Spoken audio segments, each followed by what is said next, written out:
Either one of us wants to go back. I don't think that would happen again. It wouldn't happen. And Rick's dead.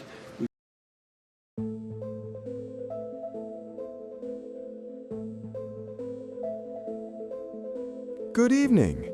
Tonight we expose the untold saga of the quiet man whose guitar defined a generation, yet whose life was a battleground, David Gilmour.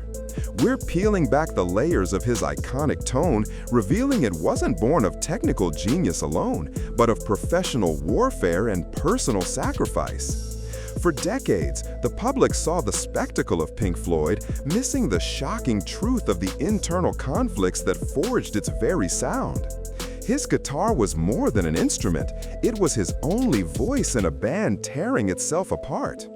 The secret to his legendary output is found not in a stomp box, but in the trauma and betrayals he endured just to play a single note.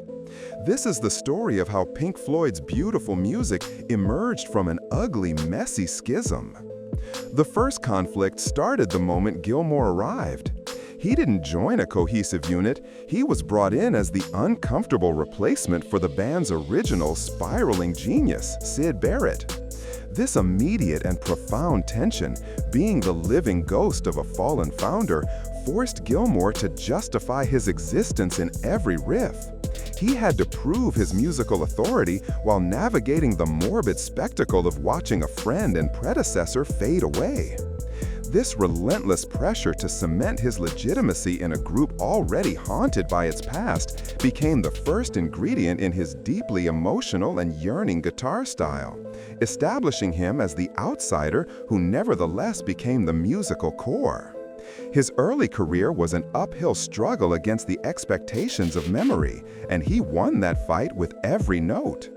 As Pink Floyd achieved global stature with The Dark Side of the Moon, the dynamic shifted from survival to control, ushering in a silent, brutal power struggle between Gilmour and Roger Waters. Gilmour became the unquestioned master of the sound, while Waters seized command of the band's message. This wasn't merely a creative squabble, it was a fundamental fight for the band's soul, with Waters leveraging his lyrical dominance to diminish the instrumental contributions of others.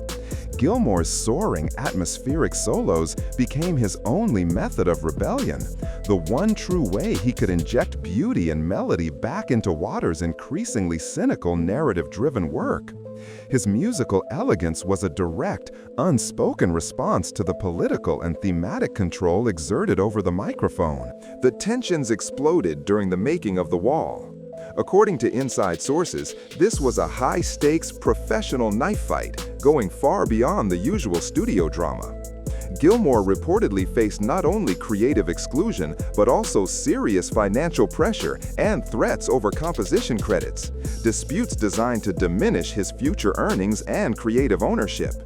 The pressure was so crippling that Gilmour seriously considered walking out on the entire project, leaving some of the album's most famous solo sections incomplete. The fury and personal cost of this confrontation are reportedly woven into the very fabric of those final iconic solos.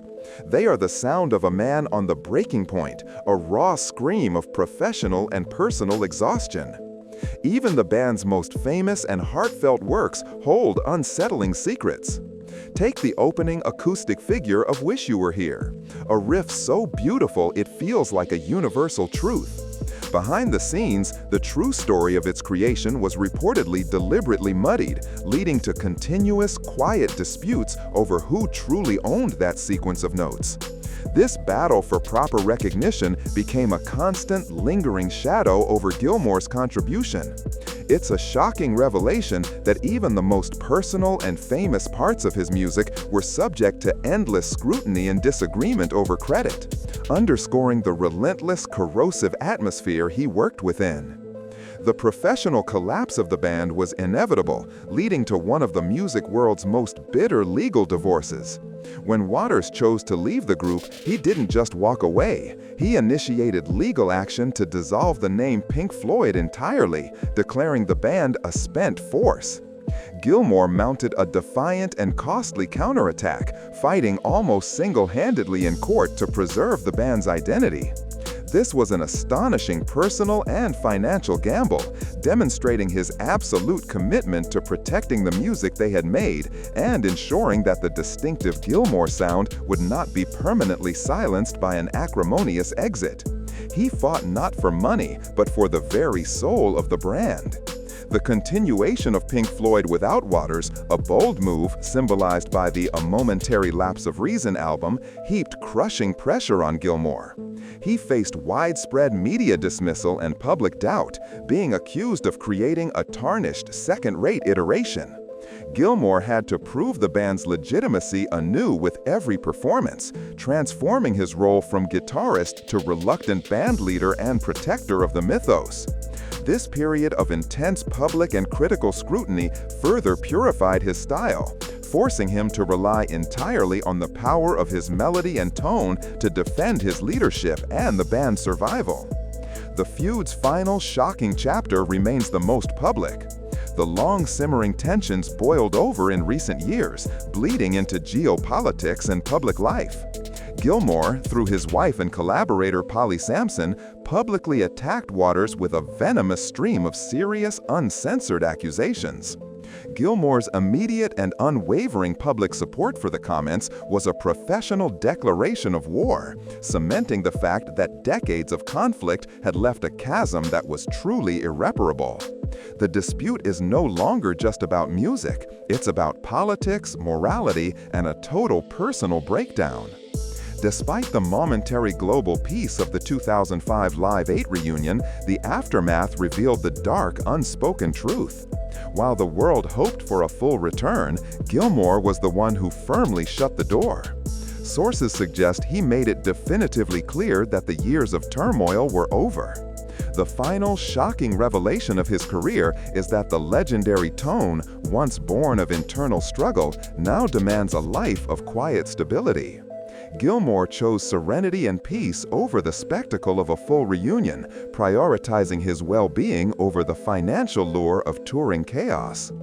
In conclusion, David Gilmour survived the machinery of one of the world's most dysfunctional supergroups. He endured replacement tension, financial warfare, legal exile, and public scorn. He never resorted to theatrical shouting, he simply poured it all into his music. The true secret of his tone is the sound of a man who fought every step of the way to ensure his musical voice was heard. His legacy is a testament to the idea that the most beautiful art can, and often does, emerge from the deepest professional conflict. We are left to ponder, was the price of that legendary sound worth the decades of warfare?